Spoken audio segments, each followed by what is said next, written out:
What's happening, people? What's happening? What's happening? What's going on, everybody? What is going on? I am here for today. Well, we don't have a ball game today. My grandson is in All-Stars.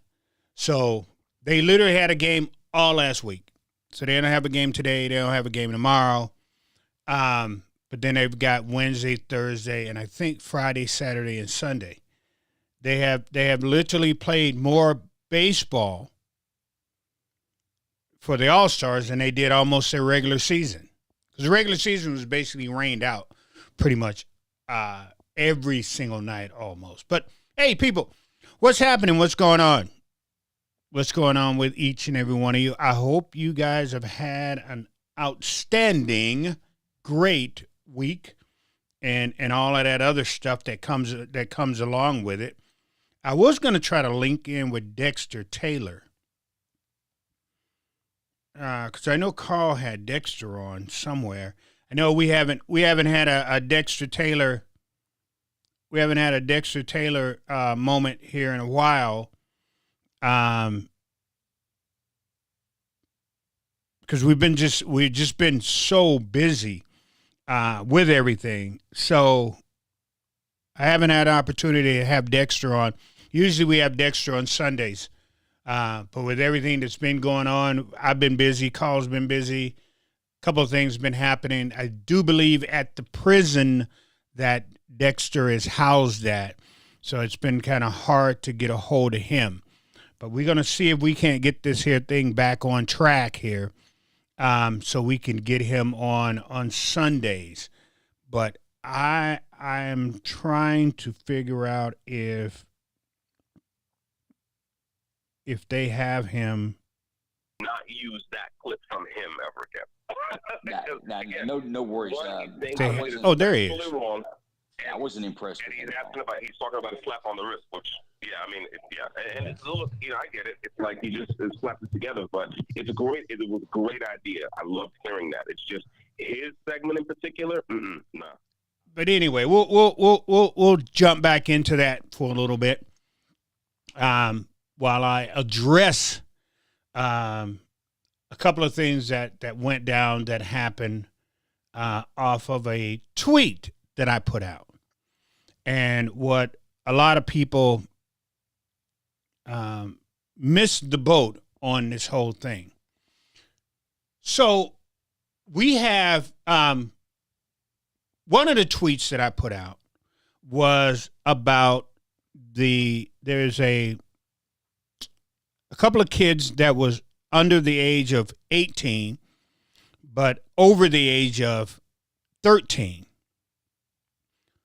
who were caught with a MAC-10 and a few other handguns. These are kids, right? So when I put that tweet out, no one from the black community said anything, right? You hear a word, not a word. Here our kids are. Kids walking around with guns that I can't afford. Walking around with guns that we all know that they should not have in it. We know this. We know this, correct? But you ain't heard a word from the black community. You haven't heard anyone from the black community stand up and say, we need to find out where these guns are coming from. No one. We just had a 11-year-old boy, and I spoke on that. They called, my phone rang.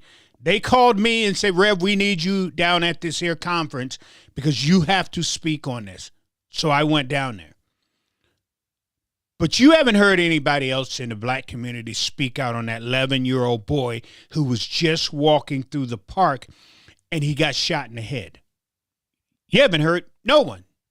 No one in the black community had said a damn thing pretty much. This is how bad it was.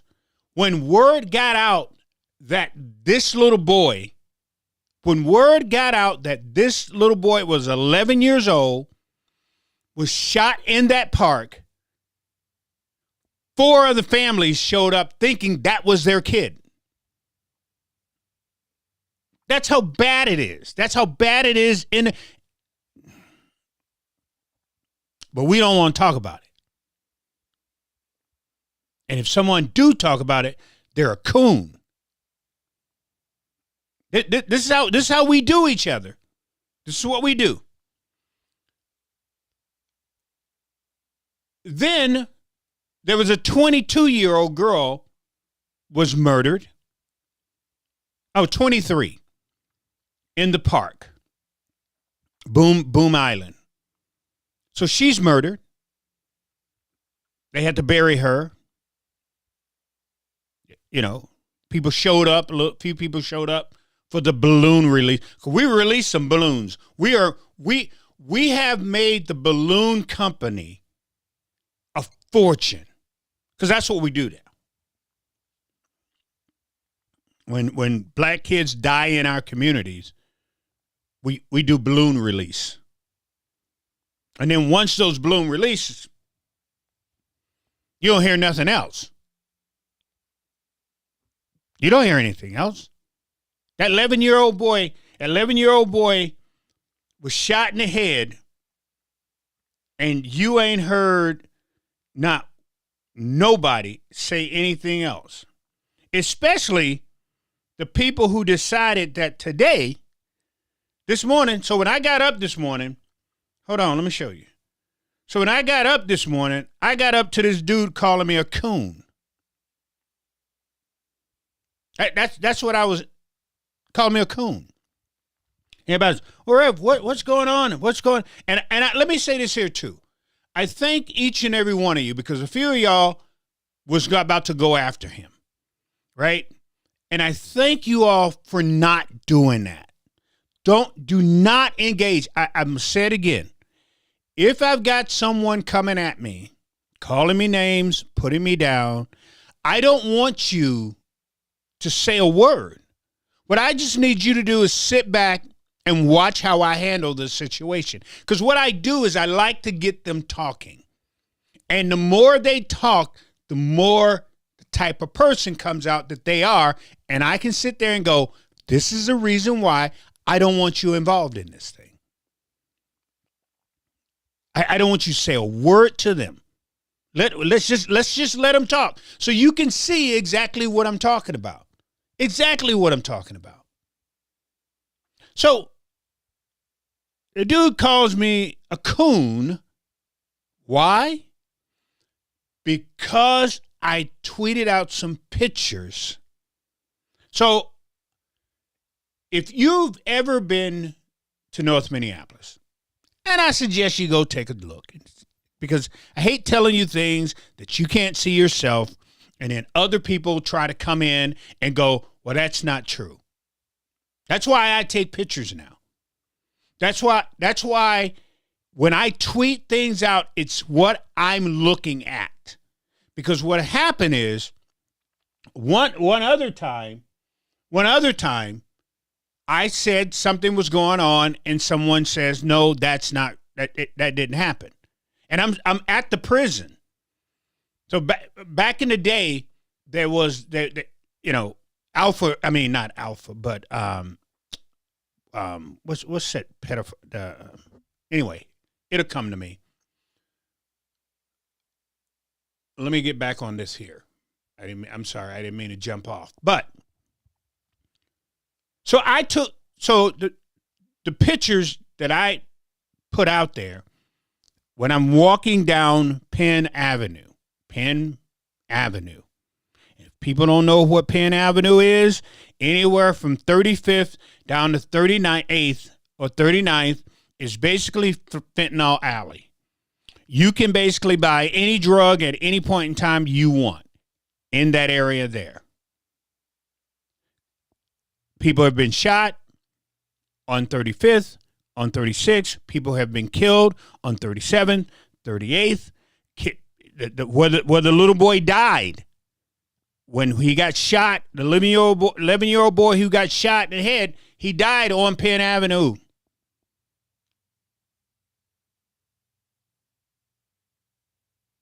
So I'm walking down Penn Avenue, and I'm looking looking at just garbage, just flat garbage, and I'm, to me, I'm thinking to myself, okay, where is the city to clean that up?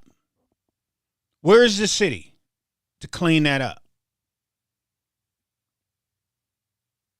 Then I start thinking to myself, well, where is the residents?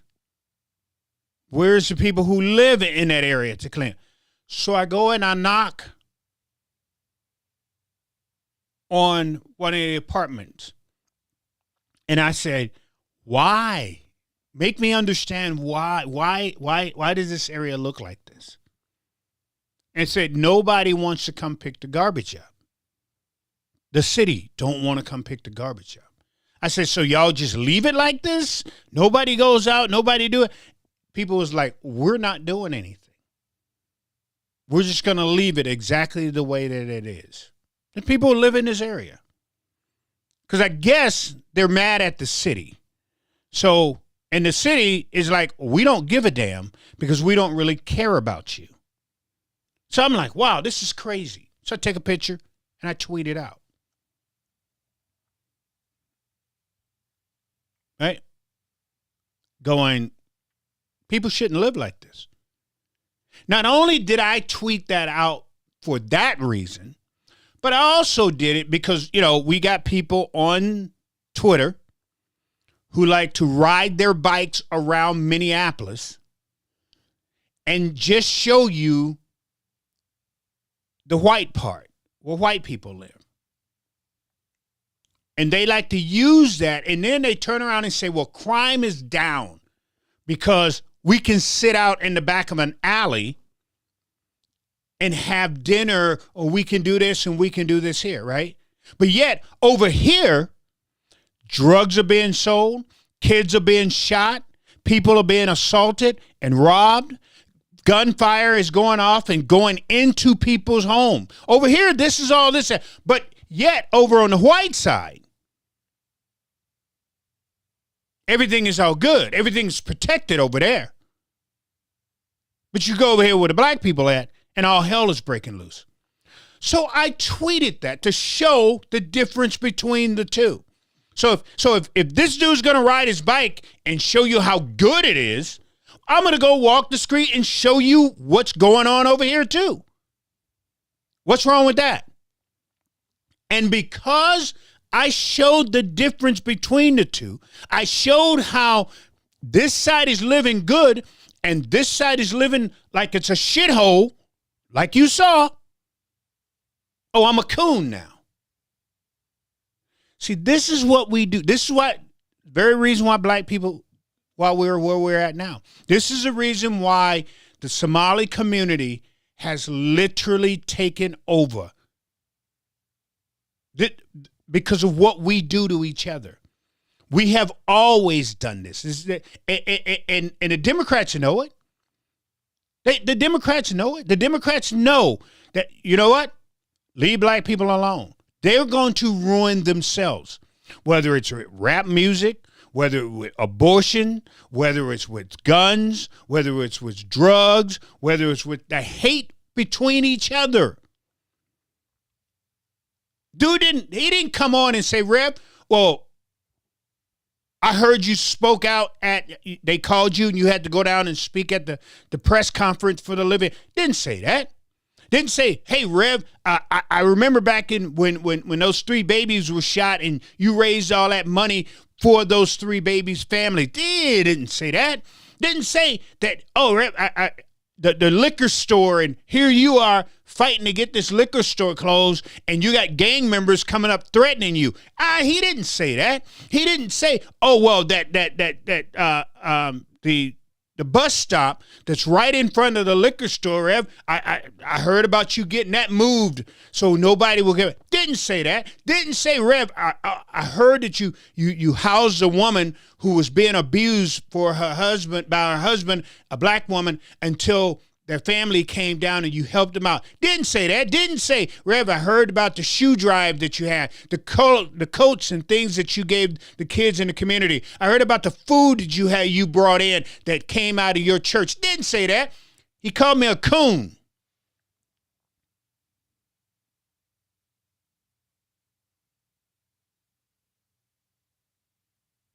Why?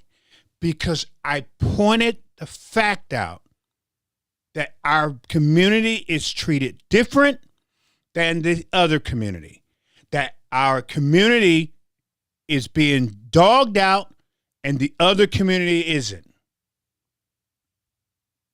Now I'm a coon.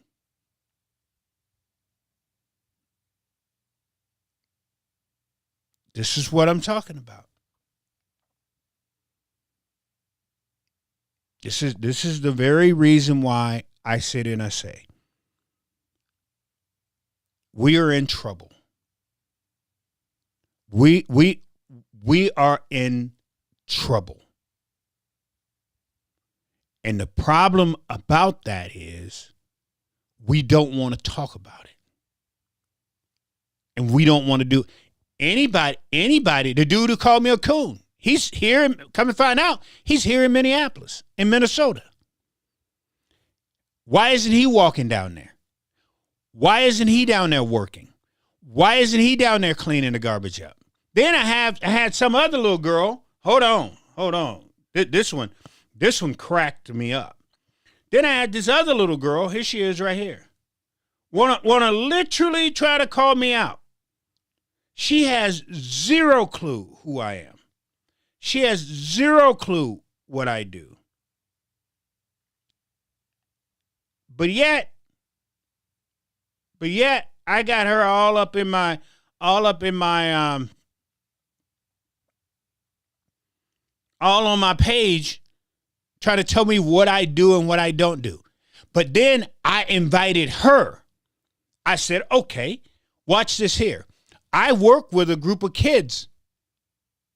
I'm part of a situation where we got kids who literally is working out of a food cart that we bought. We bought the kids.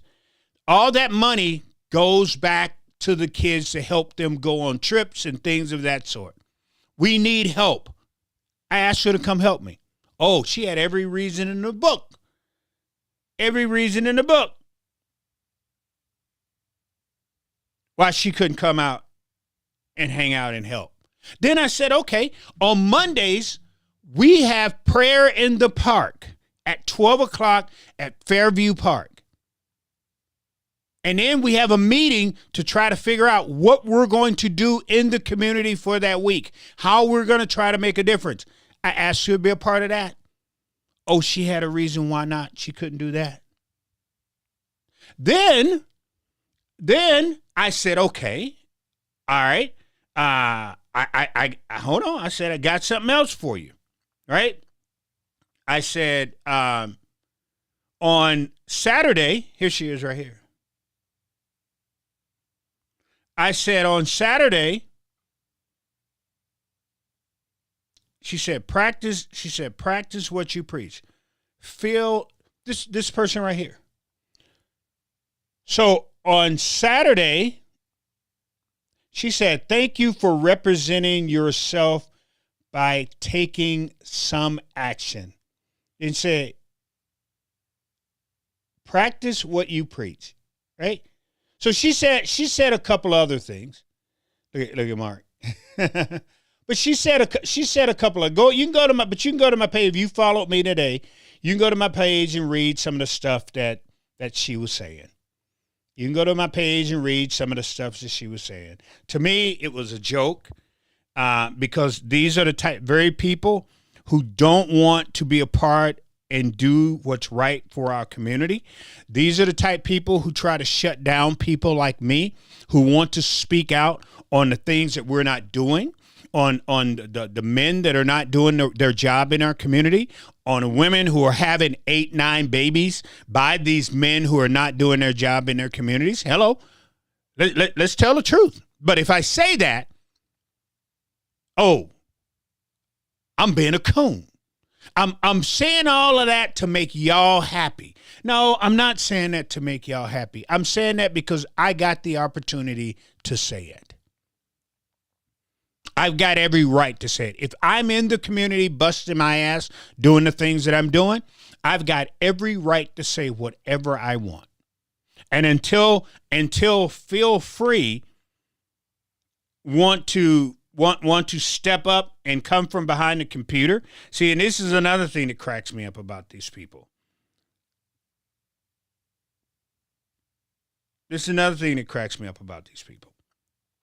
These are the very people who hide behind their little emoji, right?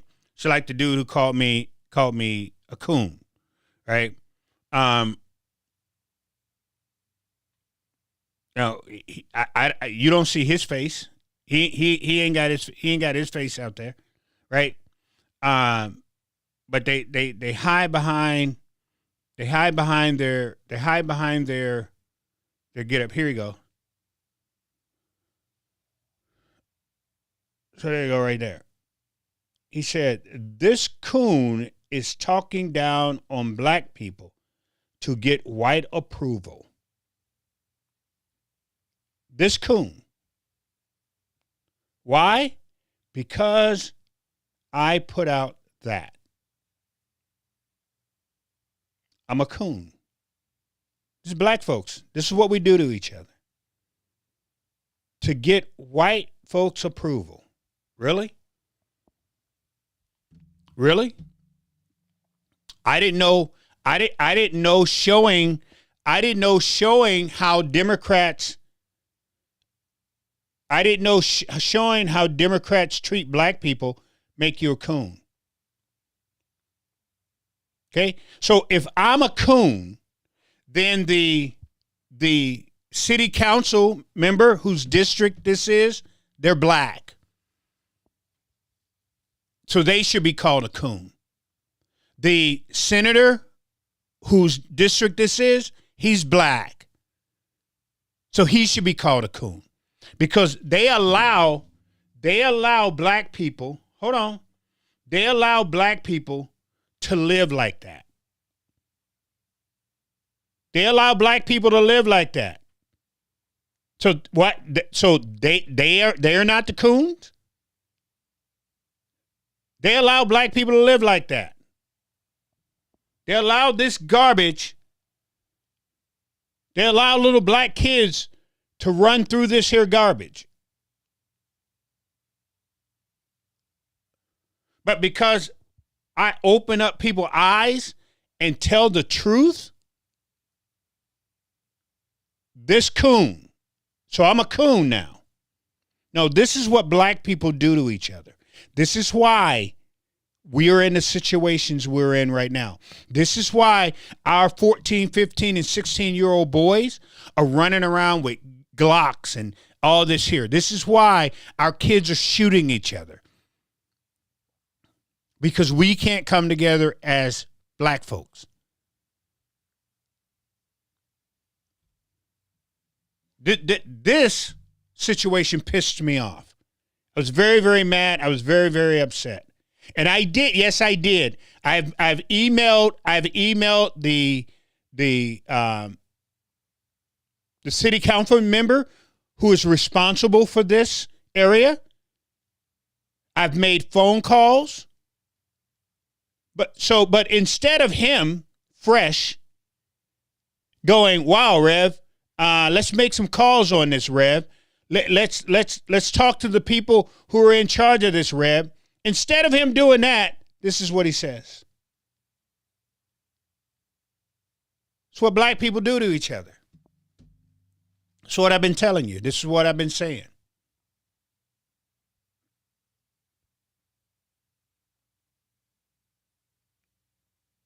While they're using other areas to say Minneapolis is great, Minneapolis is good, come on down here. The very area that our people live in looks like a shithole. But if you say that as a black man, I'm now a coon. If I care about my community, if I care about the area, I'm a coon. Oh, well, don't. Hey, Rev, don't put it out there. Don't show it.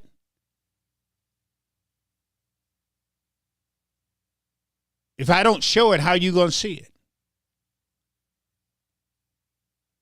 If I don't show it, how are you going to understand where I'm trying to get us to be? Don't show it, Rev. Don't talk about the black. Don't talk. Oh, we have problems, but don't talk about. That's what the problem is. See, and calling me a coon, he feels that was going to shut me down. And calling me a coon, he thought a bunch of other black people were going to come, run, and jump.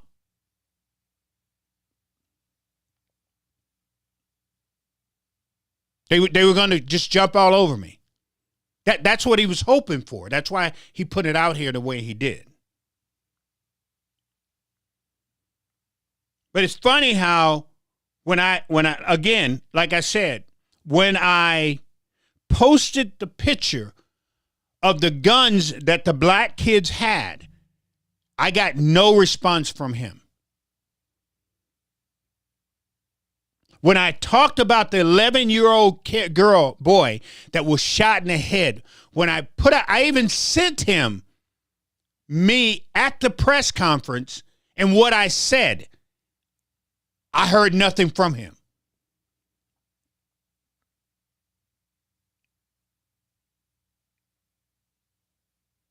Because, see, what I did not do is I didn't blame white supremacy for those two pictures that I took.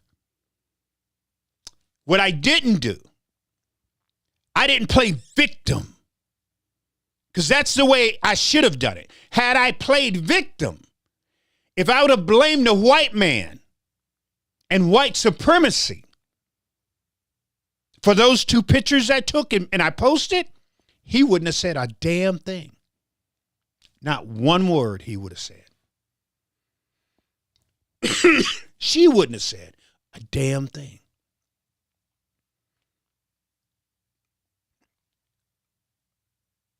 But let me say this again. The city council member of that district is a black woman.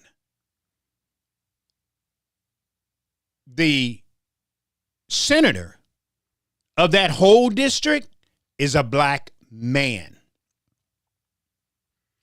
So if the black people are living in that type of situation, how do I blame white supremacy on that? How do I call racism? How can I make that racism?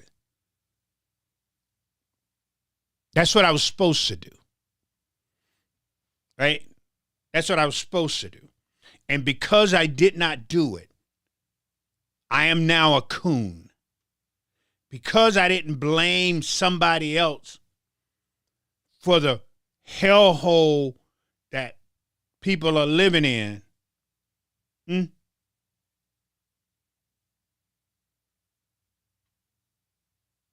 That's what the problem was.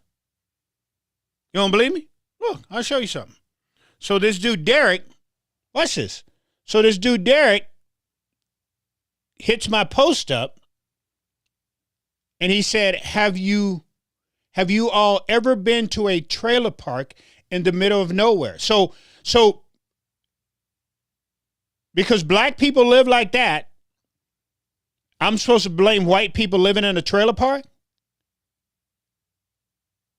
Then he says, hold on, read the bottom. He's upset. A effing reverend saying this. Huh? You're going straight to hell, buddy. That's what he said. What he said? You're going straight to hell, buddy.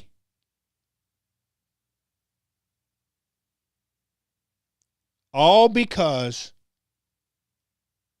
this is how the Democrats in the city have my people living.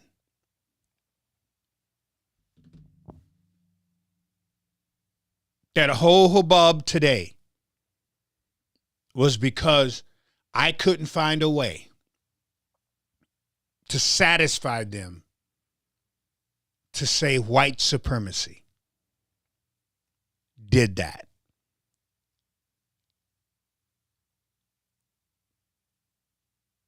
That's a fact. That's a fact. Anytime they come in, anytime I say something about Democrats, black community, how things are going in the black community, if I cannot wrap it around white supremacy, then people will come after me. That's what today all came down to be. Because I did not wrap it around white supremacy. And because I didn't wrap it around white supremacy, I was doing things to satisfy white people. I guess they don't know me very well. Because I call out racism every chance I get. And I piss other people off when they sit there and go, well, why you always got to talk about race, Rev? Well, when you give me something to talk about, I will talk about it. Period, point blank, whether you like it or not. And I'm not going to stop talking about the situation that we have going on right now in our community.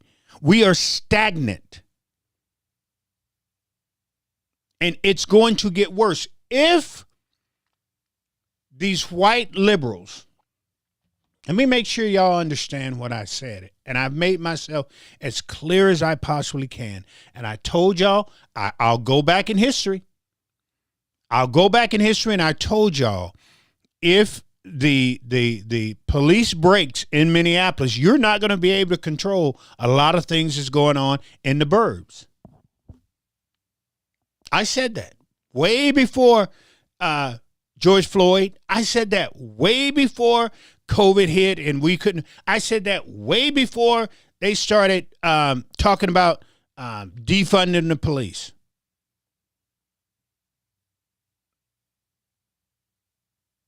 So let me once again go into the future and give you something. There is a good chance that the white liberals in Minneapolis are about to usher in socialism. I'm talking in a bad way. Bad way. Because if their favorite little token becomes mayor of Minneapolis, mark my word, y'all better hire out there in your community as many police as you possibly can. Because the city council now will have somebody on board who believes in dismantling the police department. I'm talking about to the point that they only got about 7 or 8 police on duty. That's what they want. And then they're going to take the money from the police and they're going to distribute it throughout doing all types of stupid stuff. And there's not going to be anything there to hold the criminal back, to hold the criminal down.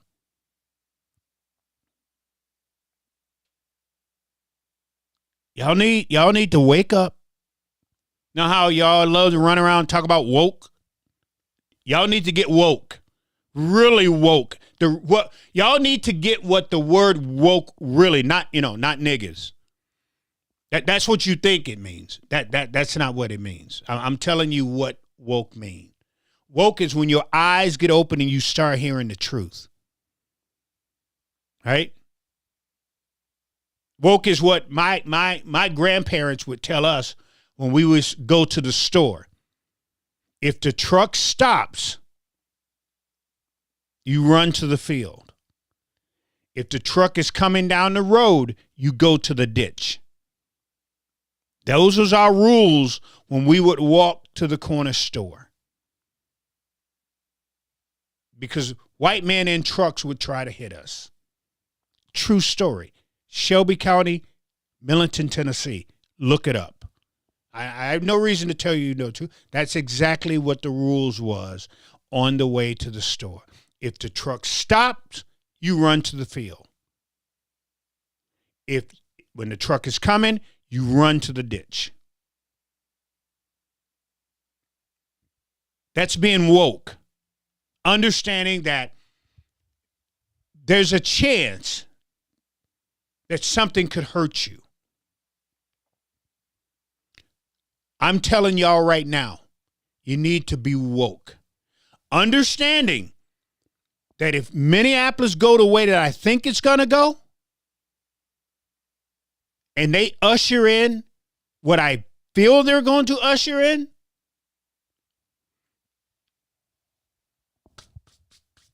y'all can sit there and be like you thinking now, going, oh, I'm living way out here. Yeah, if you're living up in Hibbing or something like that. But even Hibbing, they're moving up there.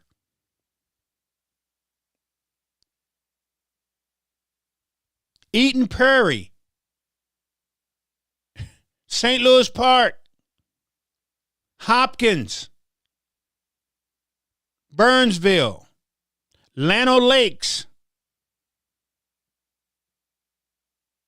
If you don't know what I'm talking about, ma'am and sir, I suggest you start paying attention to Minneapolis politics. You need to pay attention to Minneapolis politics. Them white liberals out over there has lost their damn mind because they found a new group of people that they feel they can control. See, they can't control the black people no more. They can't. We're at a point where we're going, I don't know if I want to vote for you. So they got a new group of people that they can control. They can tell what to do, how to do it, when to do it. And they won't question it. They just do it. They'll jump through the hoop. Well, now black people are going, wait a minute. Hold on one second. But you said, and the white liberals are not liking that. That's why you see now the Somali community has literally jumped the black community because we're too busy fighting each other. That's what we do. We call each other coons. Instead of working together, instead of wondering, well, why would you put that out there?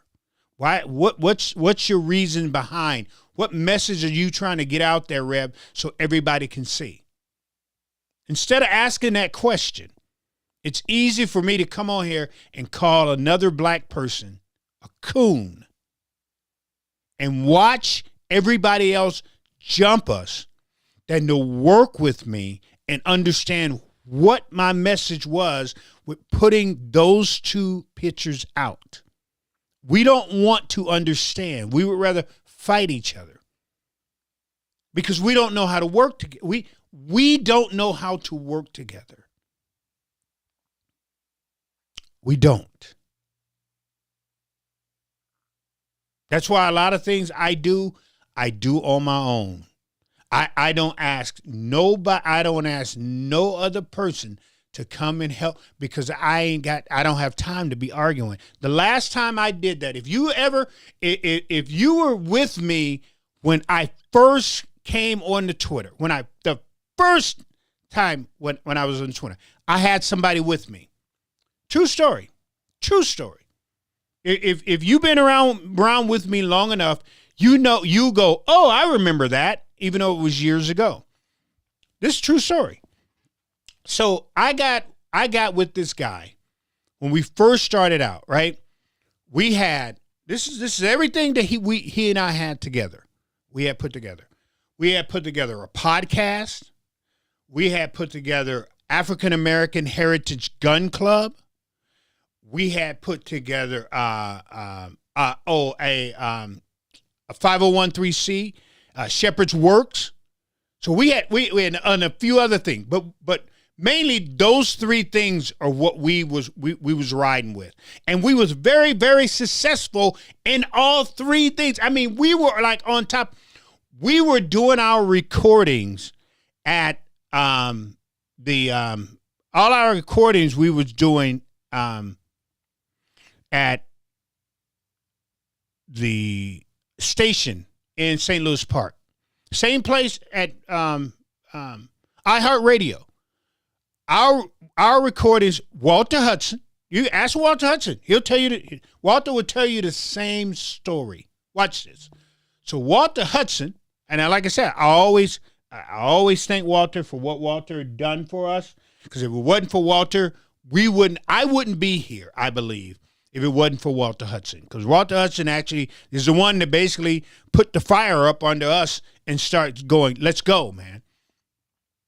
So Walter Hudson gave up his time at iHeartRadio for us to come in and record our show. We had that going. We had just started the only black gun club in the state of Minnesota. We had it. And then we said, let's start helping people. And we started Shepherd's Works. Now, Shepherd Works was my baby, my vision. Okay. But we were still part of that. I said, take over the podcast. Do with it what you want. Just link me in or whatever you're doing. African American Heritage Gun Club, he was the president. I was the vice president. But because, and the Shepherd's Works, I was the CEO, he was the treasurer. But here's the problem. Because his credit wasn't good, we could not put him on any of the paperwork. True story. Any of the paperwork for Shepherd's Works. But I still said, I don't care. You're the even though you can't be on the paperwork, you still got. And from that day on, everything about him changed. Then, watch this. True story. So we got this. So once we got our 501(c) status, we got lucky enough to get this way where, because we have 501(c) status, that we could order stuff and we didn't have to pay full price for it. And some of the computers and computer part, it was free.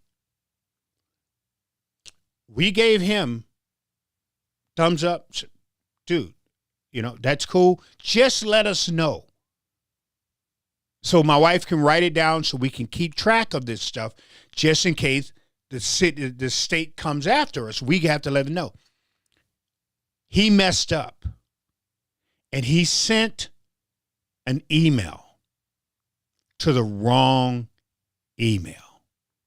And in this email that he was sending out, is he was getting parts for his computer and everything at home through Shepherd's Works without letting us know.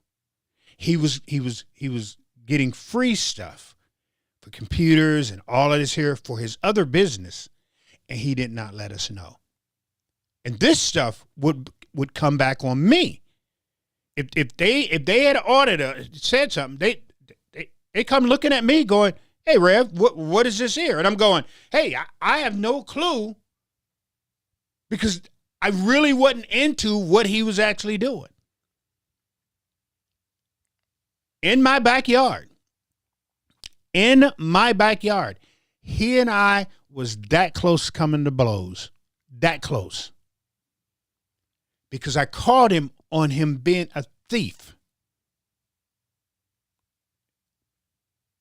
He left, and because he was a computer whiz in this whole thing, he had all the passwords to everything, whether it's Shepherd Works, whether it was our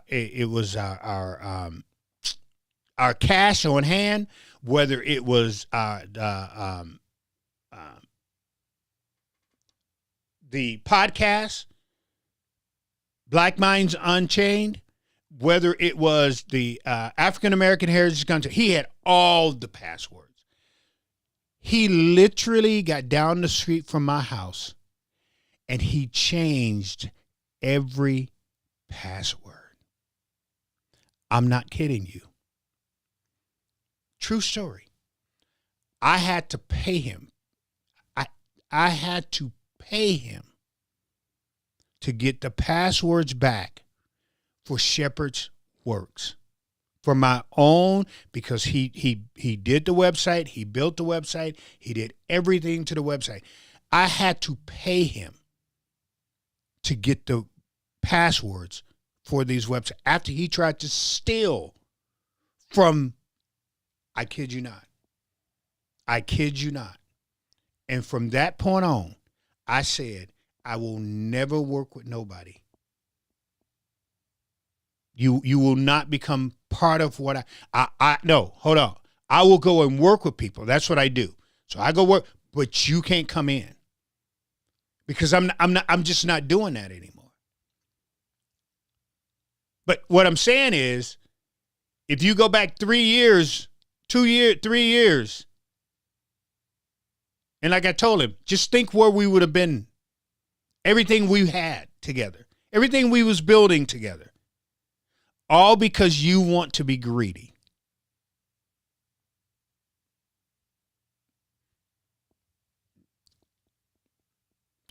True story. True story. And I've been doing this on my own from that point on. Ain't asked nobody to come in. Ain't in the gym. Look, we had another guy. His name Jim. If we don't have our website up anymore, but we had another guy, white guy, name's Jim. Jim came in. He did all our paperwork for our 501(c). He got us all our tax exemption. He did all of that. All of that. Dude could have easily, because I didn't know what I was doing. I didn't know what he did. I had to trust Jim. I had to trust Jim and say, dude, just don't screw me. I had to trust him. And Jim did all of that. All our paperwork, files, everything with the state, made sure we was up to code, making sure everything was going right with the state of Minnesota, with 501(c). He did all of that. I had no problem with him. But one that looked like me? That's a true story. You can get mad if you want to. People can get pissed off at what I'm saying if you want to. That is the truth. That happened right here in full time. Look up Black Minds Unchained. Look it up. You can go to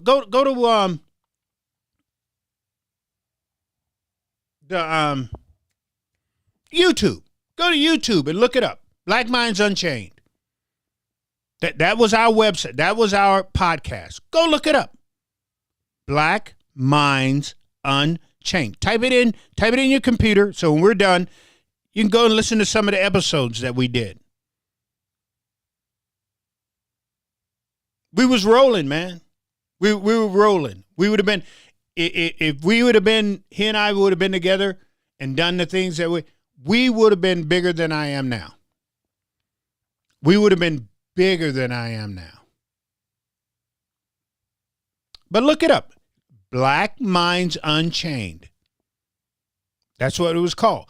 And Walter Hudson, if you ask Walter will tell you that what I'm telling you is flat truth.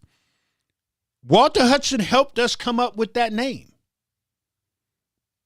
We was trying to figure out if, okay, we had a podcast, what would we call it? And we sat in the studio at iHeartRadio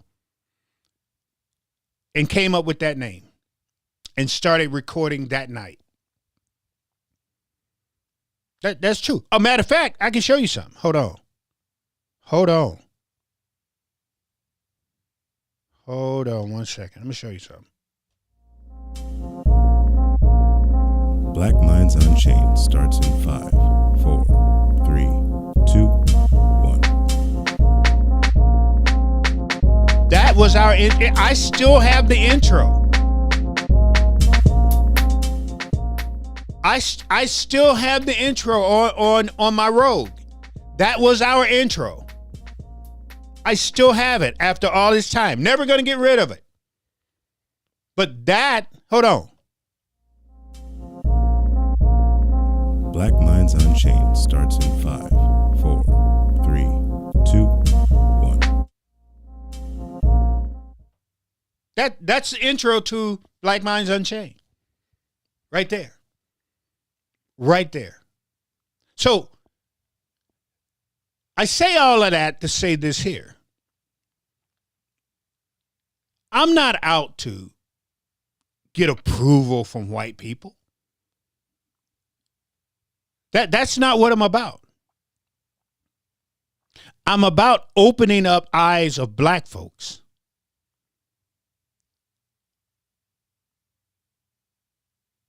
Because if they're living like this over here and you're living like this over there, and this is how you want to live, then something's wrong. But I'm not going to let them live like this over here and paint a picture like everything is golden over here. You're not riding a bike up and down the street where police are everywhere. But yet you go over here and you got no police, kids are getting shot, drugs are being sold, assaults are happening, people are shooting up people's homes.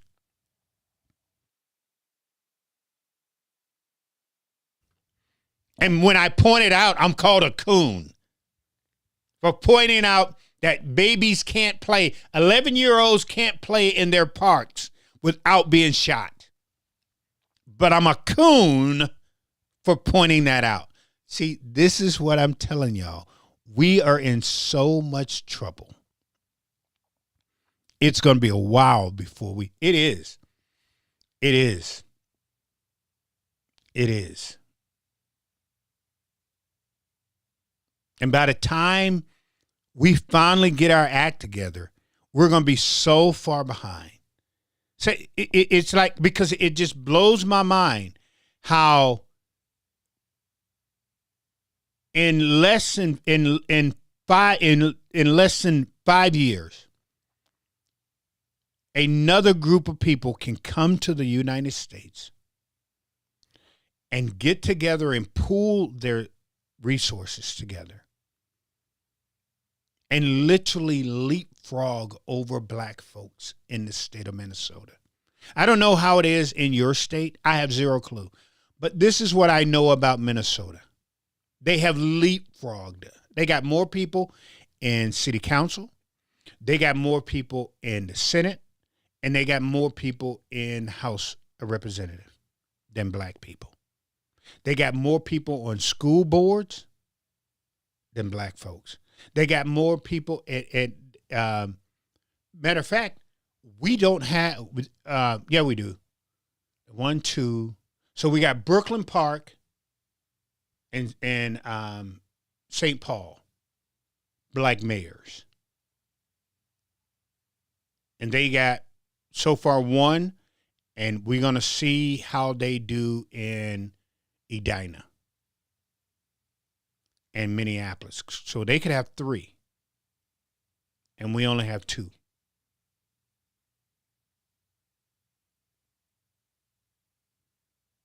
They got their own mall. We don't have a mall. Got their own shopping area. We don't have that. They're taking over St. Cloud. Oh yeah. I give St. Cloud. Watch this. I give St. Cloud 3 years. 3 more years. And you will not be able to recognize St. Cloud. Because it's like the people up in St. Cloud just gave up. They're like, ain't nothing we can do. Nothing we can do. There's a huge area in Hopkins. Go to Hopkins. Go over by the baseball field. No, seriously. Listen to me. Go over by the Little League baseball fields, and you'll see what I'm talking about. So Hopkins is another one. I'm just saying. But totally my fault for putting that out there and wanting people to see the difference between what other people are putting out and what's really happening. But because of that, I'm a coon. No, that just goes to show you everything that I've told you, everything that I say on here about how we are as black people, right there. That's why I tell you, don't say nothing, because they're going to show you exactly what I've said every single time it happens. Every time it happens. Just let them go, because they're going to show you exactly. They're going to I let them prove me right by the crap that they say about me. That's why I say, don't say nothing. Leave them alone. Let it go. But I've been through it. And it doesn't, and that's the thing. It doesn't bother me.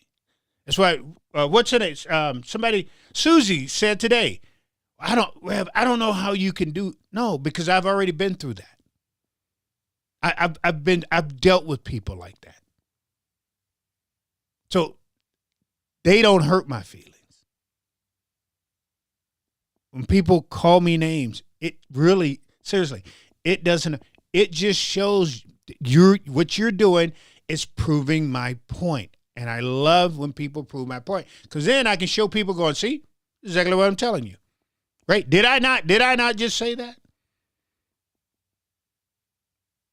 There you go. Anyway, fam, I had something else I was going to talk about too, but my time is up.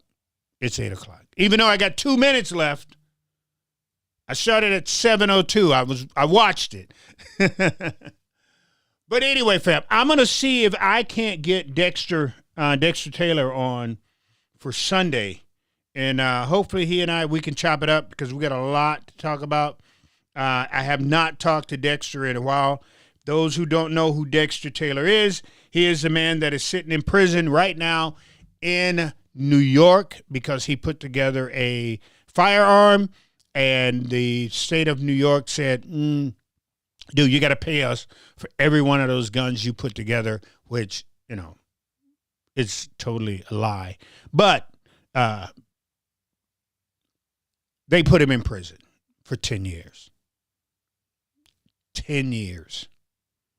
So we're going to see if we can't get Dexter Taylor up and going here pretty soon. I got to talk to Carl. Got to see how Carl is feeling. My understanding, Carl went through some health issues. But we're going to get Carl through it, and everything's okay. Oh, speaking of health issues, so they asked me the other day.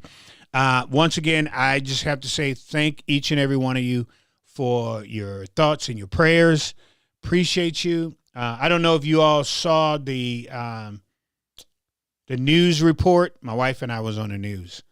But they did a report on me and my wife about how things were going, because, I need a kidney. I've got to, but in order to get that kidney, you have to jump through all of these hoops, right? Well, the first hospital that I signed up for, I was already signed up. I had jumped through all the hoops. I took all the tests. I took the scratch test. I did all of this stuff, only to find out that that hospital was going to be shutting down their kidney transplant center. So I have to move over to HCMC. Good part about that is I had already got the paperwork and everything done. But until I'm approved, which won't be until August now, I'm off the other list. I'm not approved on this list. If a kidney come available today, I wouldn't get a phone call. Even though I was approved over here, but I have to get approved over here in order to get back on the kidney list. Yeah, Trust me when I say that. So yeah, if I got a phone call today, if someone called up and say, hey, I want to donate my kidney to Rev, they will say, no, you can't, because he's not on the list, because he had to, I had no choice. Here's the thing about this though. I had no choice but to go over to HCMC. It wasn't as if I can stay at Abbott and go, nope, I'm going to stay at Abbott even though your center is closed down. I didn't have a choice. I had to go over here. So because I didn't have a choice but to go over here, now I'm not on their list and I got to wait.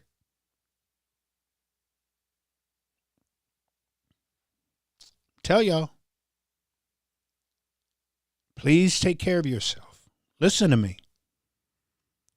Because you don't ever want to get in the medical system, in this healthcare system. Trust me when I say that. It is, you talking about figuring out Medicare Part A, Part B, D, E, F, or one part is for the doctor, the other part is for your medicine, the other part is for your eyes and your ears and your nose and all this here. It is so damn complicated to figure out that, and I believe that's why they make it so hard. So because people can just give up. People just throw their hands up and go, you know what? I don't understand it. I really don't understand it. And most of the people, and I'm going to tell you a secret, most of the people who they turn you to go help you don't understand it themselves. They don't. No, listen. Hold on. Let me say it for those in the back who probably missed what I just said. A lot of these people that they're supposed to be experts on this here ain't really all that of an expert. Because when they go in and they tell us, so they tell us when I'm going through all these checklists that I have to go through, right? One of the things you have to do is you have to learn about your medicine. Like if I get a transplant, I've got 21 pills that I will be taking a day. 21. But here's the thing. Your Medicare, I don't know which one. My wife knows. But your Medicare, either the one that takes care of the pill, which I think it's Part B. Because I think A is for the hospital. B is for, okay, so watch this. So the Medicare Part B that takes care of those 21 pills maybe only is going to deal with 11 of those pills. Here. Hold on now. One of those pills, one, is $300 to keep me alive. And I would need 30 a month worth. I want you to do the math. Do the math on that. I just picked out the one that the lady was talking about when she says, well, this pill right here, this one is $300. And I said, for the month? She goes, no, for the pill.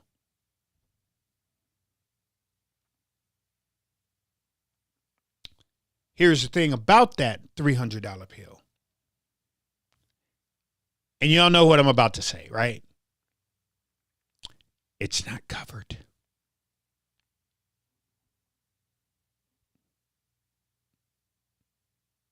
But this is a pill that if I get a transplant, hold on now.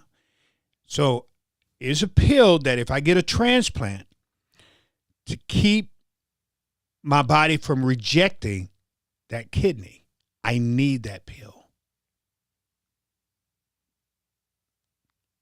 So my body will say, that kidney I'm going to keep, and I'm not going to reject it. That pill, I need it. Please, ma'am and sir, listen to what I'm saying to you. Do not get caught up in the healthcare system. Don't let them get you. Because once they got you, There's nothing literally, right now, there's nothing that I can do. But go in at night.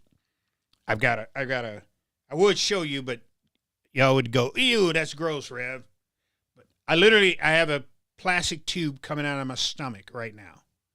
And I plug up at night for 9 hours. And this solution goes in me, and then it takes it out. Dialysis machine.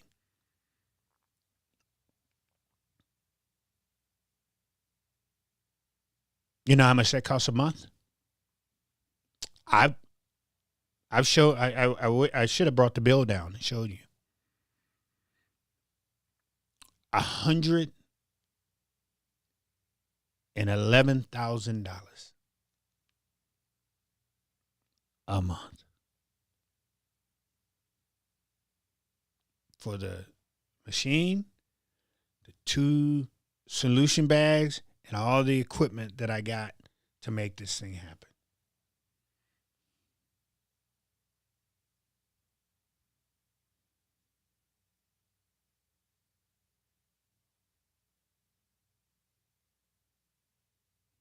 Please, ma'am and sir, do not get caught up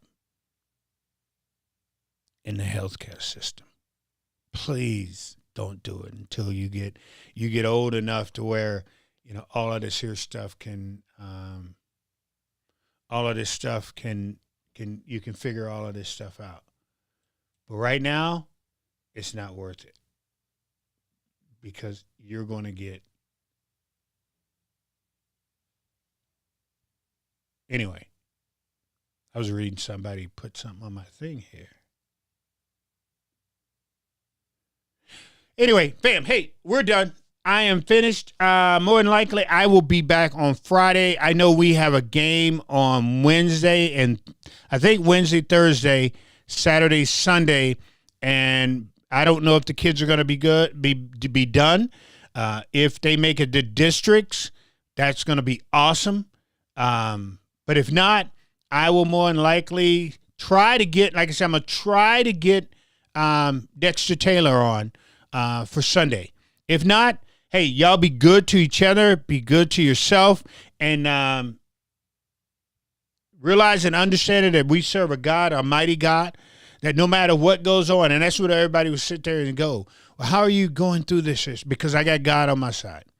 I cannot waver in my faith at all. And even if it gets to the point where he's like, all right, Rev, it's time. You've done everything I've asked you to do. You've turned your life around. You've been the person that I've asked you to be. You've done things that I would have never thought you would have done years ago, but look at what you do. Well, it's time for you to go. Even if he say that, I can still have a smile on my face and realize that I'm leaving here understanding that I'm not the same person that I was before. And that's a good thing, because I would have been, going down instead of up. But because we serve a God that is honestly so good, that even with a wretch like me, that he was able to take me and wash me clean and forget all my faults and everything that goes down. I put a smile on my face every day just because of that and that alone. And I ask, and I say the same thing to each and every one of you. Keep smiling. And y'all know what we do with those smiles. We take those smiles out and we smile at somebody. So somebody smile back at us. Y'all have a good night, fam. Appreciate y'all for hanging out. Y'all have a good one. Bye now.